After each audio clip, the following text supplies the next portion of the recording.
De retour sur ce plateau, nous entamons donc la deuxième et dernière partie de cette édition consacrée à la sécurité collective, notamment aux questions de terrorisme, avec la réponse africaine à la question, à l'impératif terrorisme. Je me retourne donc vers toi, Sylvain Ndong. Est-ce qu'aujourd'hui, tu as l'impression que les organismes africains et peut-être même des communautés régionales prennent assez à même le corps la question, du moins la problématique du terrorisme? On ne va pas dire qu'elles prennent assez la question du terrorisme, mais on a constaté que ces organisations régionales, notamment la SADC, la CEDEAO, la CEEAC, ont réalisé qu'il était important qu'on ne pouvait pas faire une intégration économique sans prendre en compte les questions de sécurité. C'est pour cela que toutes ces organisations ont mis en place des dispositifs de sécurité. Vous avez au niveau de la CEDEAO, il y a les COMOC, au niveau de la CEEAC, il y a le COPAX, et au niveau de la SADC, on a l'organe de politique et de défense. De manière générale, tous ces mécanismes que je venais de citer ont été mis en place soit pour lutter contre les menaces interétatiques, soit pour lutter contre les menaces intra-étatiques, notamment les rébellions qui avaient pour objectif de renverser les pouvoirs politiques.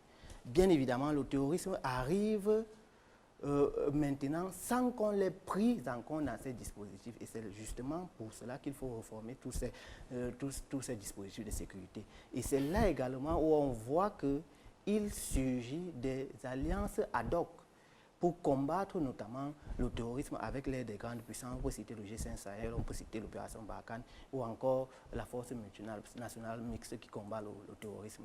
Donc on ne pourra pas dire qu'elles ont pris assez, mais je pense qu'il y a des dynamiques qui sont en train d'être faites pour qu'elles s'orientent davantage et prennent davantage en compte la lutte contre le terrorisme. Mais voilà, tu évoques des aspects au niveau communautaire, mais maintenant, j'ai envie de dire que ce sont des choses ce sont des mécanismes qui, à la limite, ont montré leurs limites. Tu as évoqué la non prise en considération de la donne terroriste en amont au niveau de la préparation. Mais est-ce qu'aussi il n'est pas question d'un problème de moyens?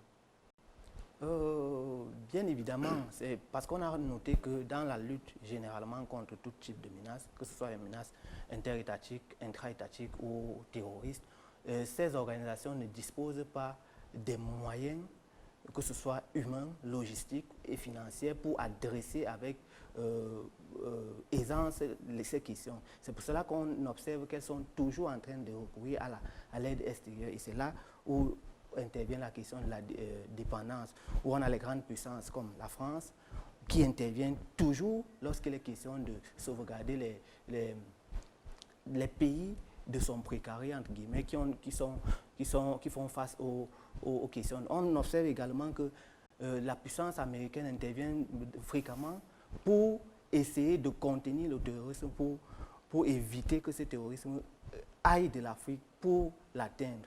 Donc, en réalité, il y a un véritable problème de moyens. Et je pense que lorsqu'on n'aura pas résolu ce problème, que ce soit les moyens matériels, les moyens humains ou les moyens logistiques, en ce qui concerne le déploiement des troupes au sol, on ne pourra pas prendre à bras le corps la question du terrorisme. Voilà, il évoque un problème de moyens, ce qui replonge en fait au cœur du sujet, la sécurité de l'Afrique aujourd'hui. Est-ce que l'Afrique est à même aujourd'hui d'assumer sa propre sécurité? Je pense que par rapport à ça, l'Union africaine a fait beaucoup d'efforts depuis des années, à partir de 1998 déjà. L'Union africaine a adopté la déclaration, la Convention d'Alger, qui permettait notamment de prévenir et de lutter contre le terrorisme. C'était un instrument juridique qui a connu notamment aussi l'adoption de son protocole d'action en 2002, quelques années plus tard. Et puis, depuis cette date, l'Union africaine a adopté une série d'autres instruments pour s'attaquer au problème du terrorisme. C'est par exemple le Centre africain d'études et de recherche sur le terrorisme, le CAET, qui a été créé en Alger pour analyser les situations conflictuelles et particulièrement où sévit le terrorisme en Afrique et proposer à la fois des notes d'analyse, mais aussi un renforcement des capacités des États pour prendre à corps cette menace. Après, effectivement, la création du CAET, il y a eu en 2009 une résolution de l'Union africaine sur la lutte contre le financement du terrorisme qui devrait être aussi adoptée par les États pour interdire aux États notamment de payer des rançons auprès des groupes terroristes.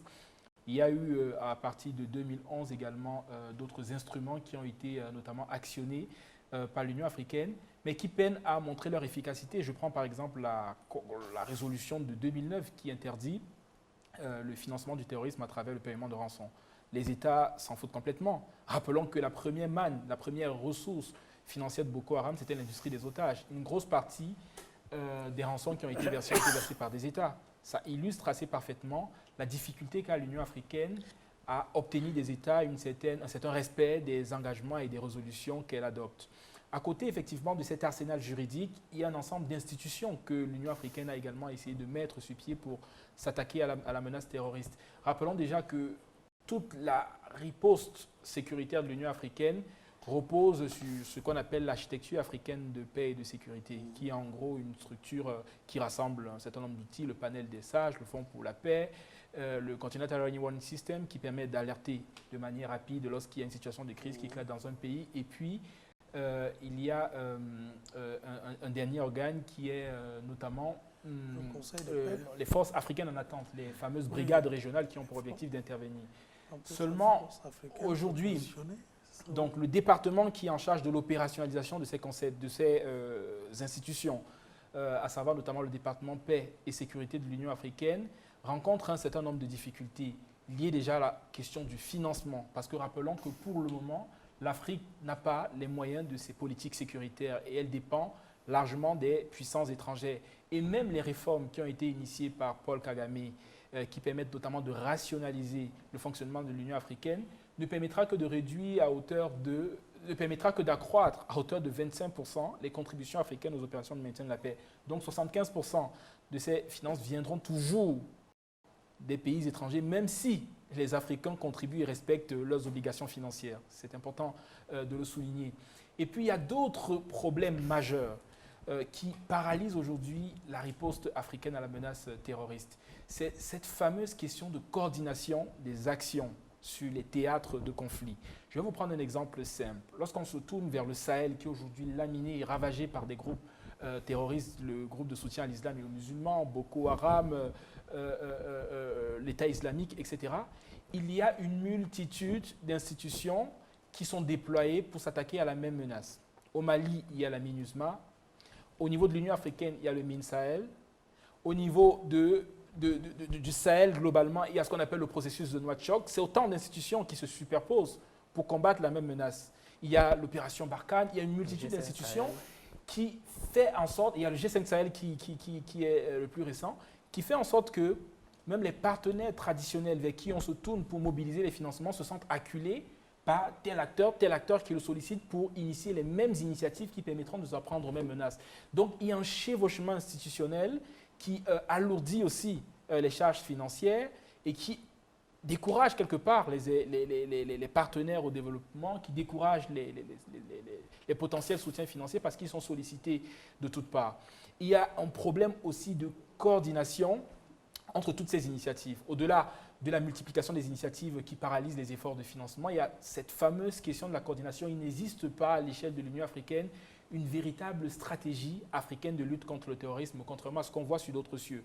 Par exemple, en Europe, on a une stratégie régionale, continentale de lutte contre le terrorisme qui s'articule notamment sur la prévention, la protection, la réaction et la riposte. À l'échelle de l'Union africaine, il n'y a pas une telle stratégie qui a été déclinée et donc tous les acteurs font ce qu'ils veulent. Et après, vous verrez par exemple qu'il y a même des initiatives comme le G5 Sahel qui, je le rappelle, sont initiées depuis l'extérieur. C'est une initiative française, il faut le rappeler, mais qui viennent concurrencer d'autres processus locaux qui étaient soutenus par l'Union africaine comme le processus de Nouakchott. C'est ce qui explique aussi quelque part la réticence de certaines institutions africaines à soutenir, par exemple, financièrement et même d'un point de vue logistique, les efforts du G5 Sahel, parce qu'ils l'aperçoivent comme une initiative concurrente qui vient notamment amoindrir le travail ou banaliser le travail qui avait déjà été fait par les institutions africaines. Donc, on a besoin de renforcer la coordination de l'ensemble de ces efforts et notamment de rationaliser ces efforts de manière à se concentrer sur 2 ou 3 opérations qui permettront notamment de canaliser les financements et de coordonner les initiatives portées par les différents États. Voilà. Après ta prise de parole, j'ai bien envie de demander à quoi donc finalement sert le Conseil paix et sécurité de l'Union africaine? Bon, avant de répondre à cette question, de savoir ce à quoi sert le Conseil de paix et sécurité, J'aimerais d'abord m'arrêter sur quelques constats. Il me souvient que l'année passée, 2018, dans une contribution à paraître, j'espère, nous avons abordé la question de la diplomatie sécuritaire. Et en réalité, africaine bien sûr, et en réalité nous y démontrons que avec le 11 septembre 2001, les attentats d'Al-Qaïda aux États-Unis, le profil de la diplomatie sécuritaire africaine a changé. Avant le 11 septembre 2001, les autorités africaines, c'est-à-dire à la tête des exécutifs d'État, dans leur tentative de quête des moyens de sécurité, étaient davantage tournées sur « il faut protéger l'État », l'État étant mis ici pour les institutions politiques. Depuis que le terrorisme ou alors les attentats de 2001 ont eu lieu, et depuis qu'on a eu affaire à l'émergence de Boko Haram et des autres, on constate qu'aujourd'hui, on ne tend plus seulement à discourir sur la scène internationale pour mobiliser les moyens pour les institutions politiques, mais surtout aussi à chercher à impliquer les populations dans la compréhension de la menace et dans la participation à l'effort de défense. Donc il y a eu un changement de profil. J'aborde cette question de diplomatie sécuritaire, pourquoi? Ça m'amène donc à ce que l'analyse que vous souhaitez avoir de nous. La diplomatie sécuritaire intra-africaine et extra-africaine mérite d'être pesée. Il faut qu'on évalue. On est plus tourné vers l'extérieur. Avec quel effet? Donc, du fait d'un déficit matériel, cette diplomatie sécuritaire est donc tournée vers l'extérieur. On n'a pas les moyens, pas financiers. On met souvent l'accent sur les moyens financiers. On ne va pas poursuivre un terroriste avec l'argent. Il faut, on dit comment chez les militaires, là, voilà, il faut le mettre hors d'état de nuire. Et là, ce n'est pas l'argent, à proprement parler, c'est les capacités matérielles en termes militaires. Alors, à force de se tourner vers l'extérieur pour avoir ces capacités militaires et aussi pour avoir le financement, on est dans une boucle. On vous donne l'argent, vous achetez nos armes, par conséquent, vous-même, vous ne pouvez pas développer votre propre armement. Et donc, on ne réussit jusqu'ici pas à avoir une industrie de l'armement africaine. Donc, c'est très dangereux ce qui se passe parce que sur le très long terme, on aura affaire au même problème. Donc, voilà où je voulais mettre le doigt. Justement, Sylvain, je me retourne donc vers toi. Le Conseil paix et sécurité semble aujourd'hui, je vais dire quoi, paralysé, peut-être de par son propre fonctionnement. Mais le problème qui demeure a toujours été celui du financement. Le financement de la réponse militaire africaine. Dans ce sillage, Léa Ngoula a évoqué le fonds pour la paix de Paul Kagame qui, à terme, ne visera qu'à financer 25% des besoins de financement de la réponse africaine. Mais déjà, c'est une initiative qui est mise en place. Le constat est pourtant triste. Sur les 400 millions de dollars qui sont réclamés par l'Union africaine et notamment par le Conseil paix et sécurité, jusqu'ici, on n'en a atteint que 80 millions de financement. Est-ce à dire que les États ne peuvent pas réellement financer, ils n'ont pas les moyens de financer? Et bien évidemment, cela est révélateur de la priorité que les États accordent. Est-ce que les États, moi j'ai toujours douté du fait qu'on n'ait pas de moyens. Est-ce qu'on veut résoudre notre problème en leur adressant des réponses correctes, en prenant des initiatives crédibles? Et de ce point de vue, il me semble qu'il faudrait qu'on comprenne que la situation actuelle est très préoccupante et qu'on adresse face aux problèmes auxquels nous sommes confrontés des véritables réponses. Et cela me permet de revenir sur une problématique qu'a initiée Trésor, notamment sur la question des armes et notamment la logistique. Parce que le financement servira à quoi? Servira notamment à acquérir des armes. Or, on doit bien se dire que si on a une véritable industrie de l'armement sur le continent, on ne pourra pas dépenser d'énormes sommes d'argent pour acquérir du matériel auprès des puissances extérieures, qui, de ce point de vue, et qui nous dit que ces puissances n'ont pas intérêt à ce que nous soyons permanemment en insécurité pour écouler leurs armes. Donc il me semble qu'il faudrait qu'on mette l'accent sur, premièrement, qu'on sache que sur la scène internationale, quelqu'un qui parle avec les armes n'est pas égal à celui qui parle sans armes. Qu'on comprenne que la Corée du Nord, il y a quelque temps, était vue différemment que pendant cette période. Donc on comprenne que depuis le XVIe siècle, l'Afrique a toujours été butée sur une question qui concerne son armement. Quand nous sommes entrés dans ce que Frantz Fanon appelle la Grande Nuit, cela a été le fait que nous n'étions pas fondamentalement armés. Et je perçois beaucoup de discours aujourd'hui qui disent qu'on n'a pas besoin de s'armer. Au contraire, on a besoin de s'armer parce que la scène internationale, ce n'est pas une scène idéale, ce n'est pas une scène où le sentiment provoque. Il s'agit d'une jungle où, quand tu n'es pas armé, quand tu n'as pas de bouclier, on te dévaste. Et cela s'est vu dans de nombreux cas. Je citerai uniquement l'exemple de la Libye. Et l'autre problème sur lequel j'aimerais insister, c'est la question de la logistique. Et ça a également un trait avec ce que je venais de dire.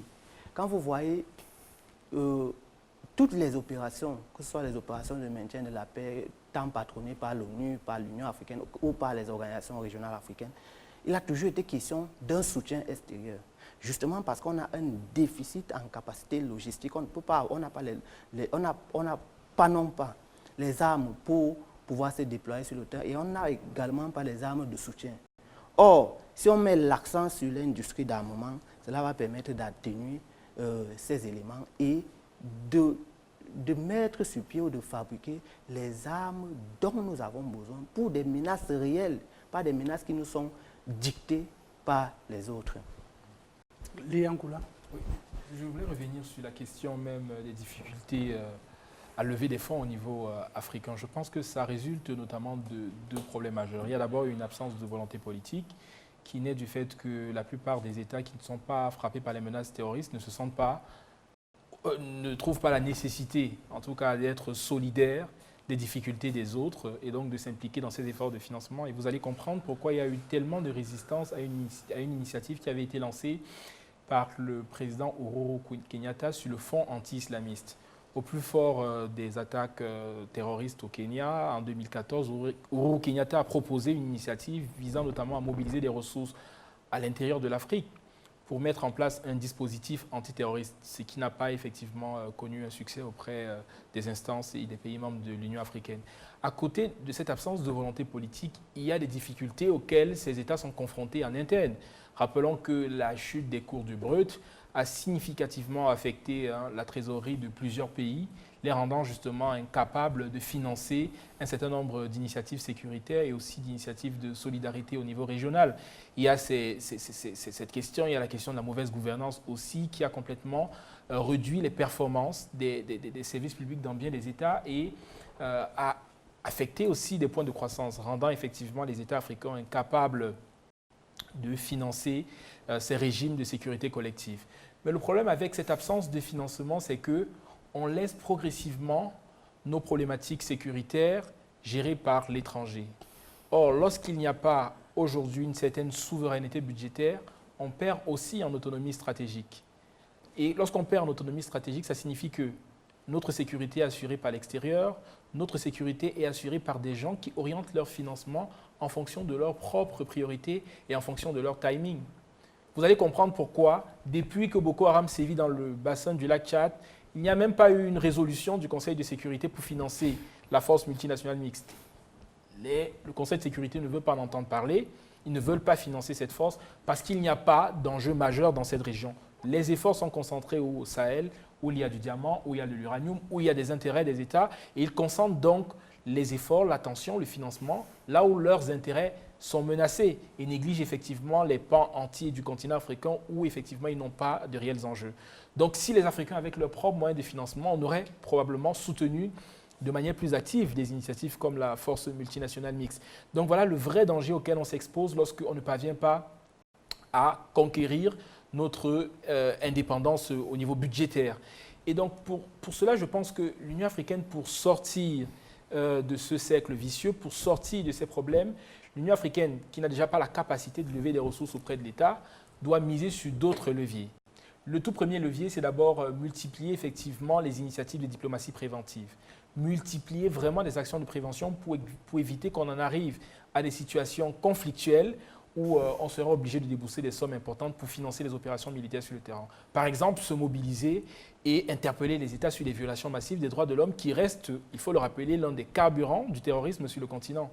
Mais par ailleurs, l'Union africaine doit aussi se doter, renforcer son pouvoir de coercition. Il faut que les États africains qui constituent cette instance régionale puissent laisser véritablement des marges de manœuvre au Conseil de paix et de sécurité de l'Union africaine, à la Commission de l'Union africaine, pour qu'elle multiplie les initiatives de manière autonome.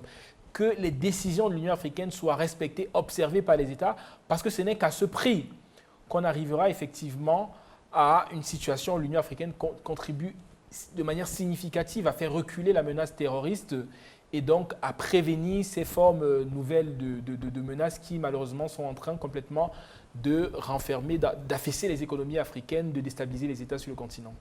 Joël Trésor. Oui, je suis très en phase avec ce qui se dit. Et je veux juste compléter en disant que on parle du Conseil de paix et de sécurité de l'Union africaine. Eh bien, s'il doit conseiller, il faut qu'il conseille. Il faut qu'il conseille parce que je n'ai pas l'impression qu'il conseille vraiment jusqu'ici. Et donc, il pourrait conseiller par exemple sur, disons, sur 4 pôles ou 4 dimensions. Première chose, un leadership volontariste. Sylvain l'a souligné tout à l'heure, il faut qu'on y ait la volonté politique. Deuxième chose, il faut identifier là où les têtes de pont de l'armement endogène stratégique en Afrique. Parmi tous les États, qui sont ceux qui sont les mieux placés pour porter l'armement stratégique en Afrique? Stratégique, ça veut dire l'armement vraiment pour se protéger de tout type de menaces. Troisième chose, favoriser la recherche technico-technologique endogène en matière d'armement, pour l'émergence d'une industrie, bien sûr.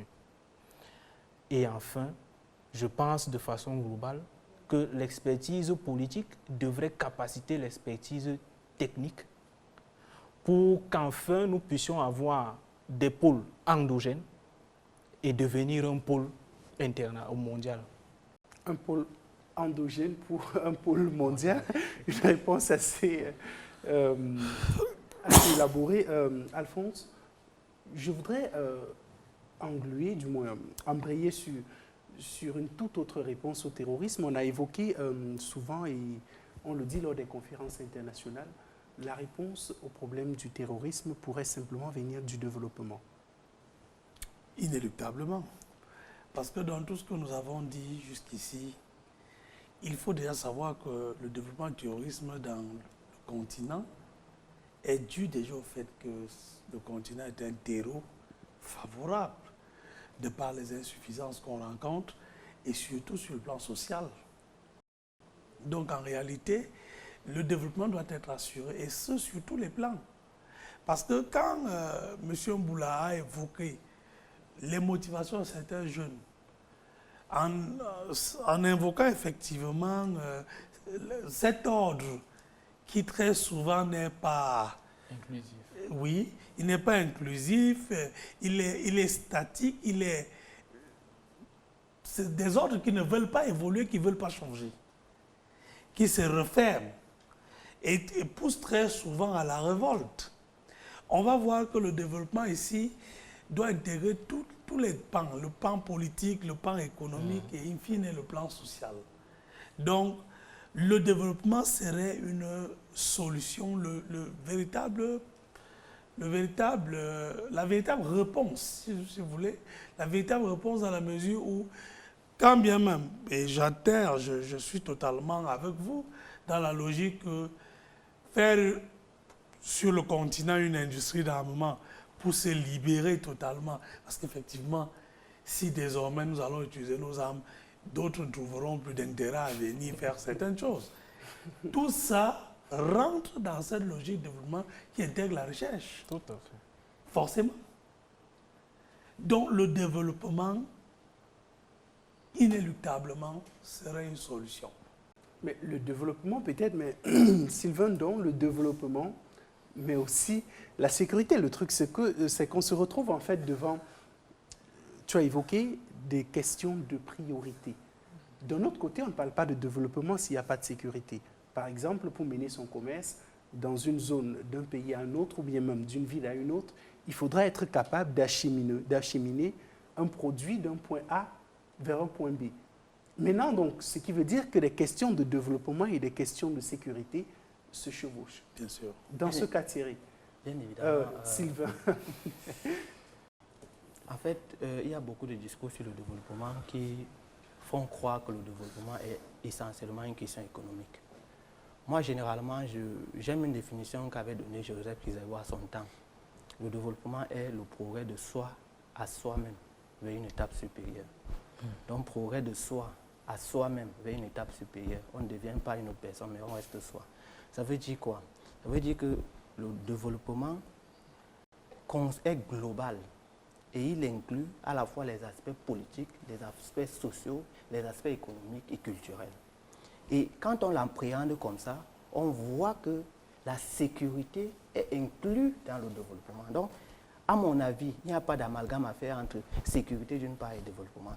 Quand on appréhende globalement le développement, on voit que en réalité, le préalable et les priorités se situent au niveau de la sécurité. Parce que s'il n'y a pas de sécurité, il n'y a pas de commerce, il n'y a pas de circulation, il n'y a pas de transport. Et de ce point de vue, donc, il faudrait qu'on sache que la priorité pour nous, quand je parle de nous, c'est de l'Afrique, c'est de se sécuriser, de lutter contre les menaces à la fois externes et internes pour enclencher une dynamique qui fasse que l'Afrique recouvre son rang, recouvre la place qu'elle a jadis occupée à ces périodes de gloire, notamment de l'Égypte ou des empires. Et c'est justement en faisant les efforts, en ayant une vision propre de ce qu'est le développement, de manière articulée et globale. Et c'est donc en ayant cette vision qu'on va concentrer les efforts sur la sécurité dans ces trois dimensions, que ce soit la sécurité aérienne, maritime ou continentale. Voilà. Je dirais que la sécurité est un peut-être avant même que tu ne reviennes, le temps qui nous reste est limité, on va faire un dernier tour de table. Chacun aura l'occasion peut-être de tirer ses conclusions. Je vais commencer avec toi, Alphonse. Bon, c'est assez clair, comme j'essayais de dire. Quand nous observons, il n'y a pas de pays développé, de puissance, qui n'ait pas cette capacité à se sécuriser. C'est l'un des indicateurs. On va remarquer que les pays développés essayent d'envoyer tout le temps un message aux autres en montrant leur capacité à faire face à toute éventualité de l'extérieur et même parfois de l'intérieur, parce qu'on ne peut pas nier que certaines pulsions peuvent naître plutôt de l'intérieur et déstabiliser. Dans des pays développés, on a mis sur pied des régulateurs qui permettent déjà en interne d'assurer cette sécurité, mais d'avoir tout un dispositif qui assure le pays, l'État, contre toute invasion extérieure ou contre toute autre attaque extérieure.